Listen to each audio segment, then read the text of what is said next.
செல்வகுமாரின் மாலை வானிலை ஆய்வறிக்கை, அதிகாரப்பூர்வ வானிலை அறிக்கைக்கு இந்திய வானிலை ஆராய்ச்சித்துறை அறிக்கையை பார்க்கவும். 2026 மார்ச் 4 புதன்கிழமை மாலை நிலவர ஆய்வறிக்கை. இன்றைக்கு நாம் எதிர்பார்த்தது போலவே வேலூர்ல 38 டிகிரி செல்சியஸ் பதிவாகி இருக்கிறது, அதாவது 100 டிகிரி ஃபாரன்ஹீட். குறைந்தபட்ச வெப்பநிலை திருத்தணியில 19 டிகிரி செல்சியஸ் பதிவாயிருக்கு. அருகிலேயே வேலூருக்கு வடக்கு புறம், அதாவது திருவள்ளூர் மாவட்டத்தோட மேற்கு ஓரம் திருத்தணியில 19 டிகிரி குறைந்தபட்ச வெப்பநிலை, அதிகபட்ச வெப்பநிலை வேலூர் 100 டிகிரி. மலைப்பகுதிகளில் குறைந்தபட்ச வெப்பநிலை பொறுத்த வரைக்கும் 7 டிகிரி தான். குறைந்தபட்ச வெப்பநிலையை பொறுத்த வரைக்கும் மிகவும் சராசரிக்கு குறைவா பதிவாயிருக்கு நேற்றைக்கெல்லாம். அதாவது அதிகாலை நேரத்தில் குளிர், நம்ம சொன்னதுதான், உயரழுத்தம் வந்தாலே இரவு குளிர், பகலில் வெயில். இது எத்தனாம் தேதி வரைக்கும் சொல்லியிருக்கிறோம்? இந்த வெயில் 8ஆம் தேதி வரைக்கும். நம்ம இன்னைக்கு சொல்லல, நீண்ட கால அறிக்கையில 8ஆம் தேதிக்கு பிறகு சிஸ்டம் 20ஆம் தேதி வரை, மாத இறுதிக்குள்ள இன்னொரு சிஸ்டம் இருக்கு. 3 சிஸ்டம் இருக்கு இந்த மாத 10ஆம் தேதியிலிருந்து வச்சுங்க, 9ஆம் தேதியிலிருந்து 20ஆம் தேதிக்கு வரைக்கும் 2, மாத இறுதியில் 1, 3 இருக்கு. மழை வானிலை அமைய போகிறது. நான் யாரையும் அச்சுறுத்தவோ, நாங்கள் இந்த அறிக்கையை பார்த்து உங்களுடைய செயல்பாட்டுகளை மாற்றிக்கொள்ளவோ நான் எதையும் கேட்கல. நான் சொல்வது அப்டேட்ஸோட இணைந்திருங்க. அறுவடை விவசாயிகள் அப்டேட்ஸோட இணைந்திருக்கணும், அவ்வளவுதான். கடந்த முறை பெய்தது போல் மேற்கு தொடர்ச்சி மலை மாவட்டங்கள்லையும், தென் மாவட்ட மேற்கு தொடர்ச்சி மலைப்பகுதிகளிலையும், தென் மாவட்டங்கள்லையும் 10ஆம் தேதியிலிருந்து மழை இருக்கு. 9ஆம் தேதியிலிருந்து வச்சுக்கலாம். நாளைக்கு, அதாவது இப்போ என்ன அமைப்பு இருக்குன்னு பார்த்தீங்கன்னா, மன்னார் வளைகுடா அதனை ஒட்டியுள்ள குமரிக்கடல் பகுதியில் ஒரு காற்று சுழற்சி நீடிக்குது. நேற்றைக்கு இலங்கைக்கு கிழக்கு புறம் இருந்துச்சு, இப்போது மன்னார் வளைகுடா மற்றும் குமரிக்கடல் பகுதியில் நீடிக்கிறது. இதனால நாளை தென் மாவட்டங்களில் ஒரு சில இடங்களில் தூறலை கொடுக்கும். நாளை, அதாவது 5ஆம் தேதி. இன்னொரு சிஸ்டம் சுமத்ரா தீவிலிருந்து தாண்டி வந்துருச்சு, மத்திய வங்கக்கடல் பகுதியில் இருக்கு. தெற்கு மத்திய வங்கக்கடல் மற்றும் நிலநடுக்கோட்டு இந்திய பெருங்கடல்ல இருக்கு. இன்னைக்கு தேதி 4, 8ஆம் தேதி வரும்னு சொல்லியிருக்கிறோம். 8ஆம் தேதி வரும் அல்லது 9ஆம் தேதி வரலாம், மழையை தொடக்கலாம். ஆனா அந்த மழை பரவலா இருக்காது, ஆனால் வெப்பத்தை குறைக்கும்.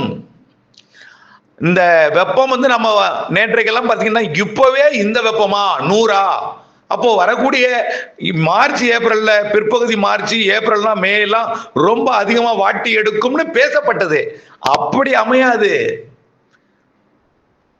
இன்றைக்கு வெப்பமே சில மாவட்டங்கள்ல தான் சராசரிக்கு அதிகமா இருக்கு, பகல்ல சராசரி குறைவா தான் இருக்கு. அது குறைந்தபட்ச வெப்பநிலை எல்லா மாவட்டங்களுக்கும் சராசரி குறைவு, இரவு நேர வெப்பம். ஆக வரக்கூடிய 8ஆம் தேதி வரைக்கும், 7ஆம் தேதி 8ஆம் தேதி வரைக்கும் தான் இந்த வெப்பம். அதுவும் 6, 7, 8 கொஞ்சம் கூடும், இன்னும் கொஞ்சம் கூடும். 6, 7, 8 இப்போ 100 டிகிரி ஃபாரன்ஹீட் வேலூர் என்பது 102 போகும். ஈரோடு 101 போகலாம். 100 இருக்கும், கண்டிப்பா 100 இருக்கும் ஈரோடு. எப்போ? 6, 7 2 தேதியும், 6ஆம் தேதியும் 7ஆம் தேதியும். அதாவது நாளை வியாழக்கிழமை 5ஆம் தேதி, வெள்ளிக்கிழமை 6ஆம் தேதியும், சனிக்கிழமை 7ஆம் தேதியும் 2 நாளும் கொஞ்சம் வெப்பம் கொஞ்சம் கூடி இருக்கும் தமிழ்நாட்டில். அதுக்கப்புறம் காற்று சுழற்சி வருது, அப்போ கிழக்கு காற்று வருது. கிழக்கு காற்று வந்தாலே வெப்பத்தை குறைக்கும். மேகமூட்டம் வரப்போகுது, புழுக்க வானிலை இருக்கும், ஆனால் வெப்பம் குறையும். ஒரு மந்தமான வானிலை, புழுக்கு வியர்வை இருக்கும். இரவு நேர குளிர் இருக்கும், பகல்ல வியர்வை இருக்கும், அப்படிதான் சொல்லலாம். அப்படிப்பட்ட வானிலையை ஏற்படுத்த போகிறது வரக்கூடிய 10ஆம் தேதியிலிருந்து. மழை வாய்ப்பு இருக்கிறது. தமிழ்நாடு முழுவதுமே ஆங்காங்கே மழை வாய்ப்பு இருக்குதுங்க. நான் உங்கள்கிட்ட அறிவிக்கிறதுக்கு ரொம்ப ரொம்ப அச்சப்படுறேன். யாராவது ஒருத்தருக்கு சொல்ற வார்த்தை என்னை மிகவும் காயப்படுத்துகிறது. ஒரு நிகழ்வு ஒரு இடத்துல மழை பெய்யும், ஒரு இடத்துல ஒதுக்கும். ஆக ஒதுக்கிய இடத்திலிருந்து புரிதல் இல்லாமை காரணமா அறிவியல் பற்றிய அறிவுதல் இல்லாத காரணத்தினால இடையூறாகவும் மனவேதனையான வார்த்தைகளும் தான் நம்மளை படுத்துது. ஆனால் கண்டிப்பா 8ஆம் தேதிக்கு மேல நிகழ்வு உண்டு. இன்னைக்கு சொல்லல, இருக்கு. அப்டேட்ஸோட இணைந்திருங்க. இது ஒருத்தர் சொல்ற வார்த்தை அனைவருக்குமே அறிக்கை கொண்டு போய் சேர்ப்பதில் என்னை பொறுத்த வரைக்கும் நமக்கு இது தேவைதானா இந்த பணி என்று தோன்றும். புரியுதுங்களா? ஆகவே நல்லா புரிஞ்சுக்கிங்க. 8ஆம் தேதிக்கு மேல நிகழ்வு இருக்கு, மழை இருக்கு. நமக்கு மட்டும் இல்ல, மேற்கு அதாவது வடகிழக்கு மாநிலங்கள், ஒடிசா, ஆந்திர பிரதேசம், கர்நாடகா எல்லாத்துக்குமே மழை தெரியுது. வட இந்திய நிலப்பகுதியில் ஒரு காற்று சுழற்சி உருவாக போகுது. கிழக்கு காற்று வடக்கு நோக்கி பயணிக்க போகுது. ஆக கிழக்கு காற்றும் உயரழுத்த காற்று எல்லாம் குளிர்விக்கும் அமைப்பெல்லாம் மாறி மாறி மாறி மாறி செட்டிங் மாறி மாறி அமையும். ஒரே மாதிரியா தினம் ஒரே இடத்துல மழை பெய்யாது.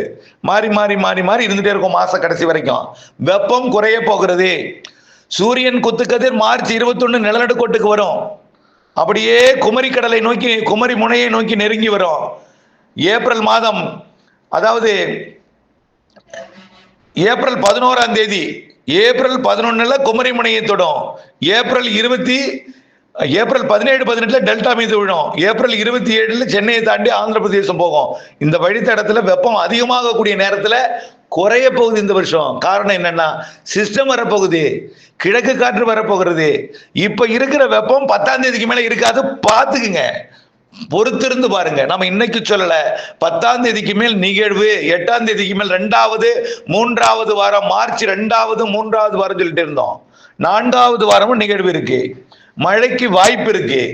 எங்கே என்பதை நீங்கள் இணைந்திருந்து புரிந்திருந்து அப்டேட்ஸோட இணைந்திருந்தா பார்க்கணும். மழை வாய்ப்பு இருக்கு, பொறுத்திருங்கள். நான் எங்கே எப்போன்னு சொல்லலாம். இப்போ வரைக்கும் வாய்ப்பு சதவீதம் கூடிக்கொண்டுதான் இருக்கு நாளுக்கு நாள்.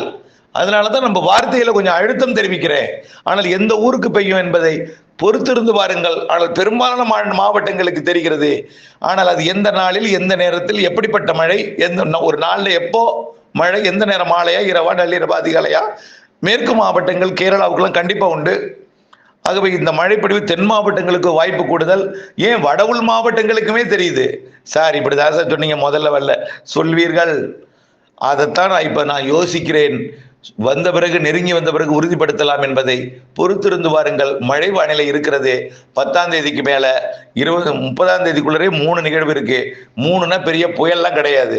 சிஸ்டம் வரும், இரு காற்று இணைவை ஏற்படுத்தும், மழை பொழிவை தரும். அதை தான் நம்ம திரும்ப திரும்ப சொல்லிட்டே இருக்கோம். சராசரிக்கு வெப்பம் குறைவா தான் இருக்கும் 10ஆம் தேதிக்கு மேல. இப்ப இருக்கிற வெப்பம் 10ஆம் தேதிக்கு மேல இருக்காது. இப்ப இருக்கிறது 38 டிகிரி என்பது 33 கூட குறைஞ்சிடும் சில நாளைக்கு. 38 என்பது 100 டிகிரி, 33 கூட குறைந்து விடும். ஆகவே அந்த அளவுக்கு வெப்பம், அதிகபட்ச வெப்பம் இந்த ஈரோட்லையும் வேலூர்லையும் இருக்கக்கூடியது 38 என்பது 5 டிகிரி குறையறதுக்கு வாய்ப்பு இருக்கு சில நாள். ஆக வெப்பம் தனியும். 10ஆம் தேதிக்கு மேல் மழை வானிலை இருக்கு, மேகமூட்ட வானிலை, தூறல் வானிலை, சாரல் வானிலை, சிஸ்டம் இருக்கு. இணைந்திருங்கள் அப்டேட்ஸுடன், அப்படிதான் நம்ம சொல்லலாம். தொடர்ந்து அப்டேட்ஸோட இணைந்திருந்து புரிந்துணர்ந்து திட்டமிட்ட வேளாண்மை செய்ய அன்போடு கேட்டுக்கொள்கிறேன். யாரையும் அச்சப்படுத்தவில்லை, யாரையும் அறுவடை செய்யல, சொல்ல விரும்பல. அப்டேட்டை பார்த்தா இருக்க சொல்லியிருக்கேன். இணைந்தே இருங்கள் அப்டேட்ஸுடன். நன்றி.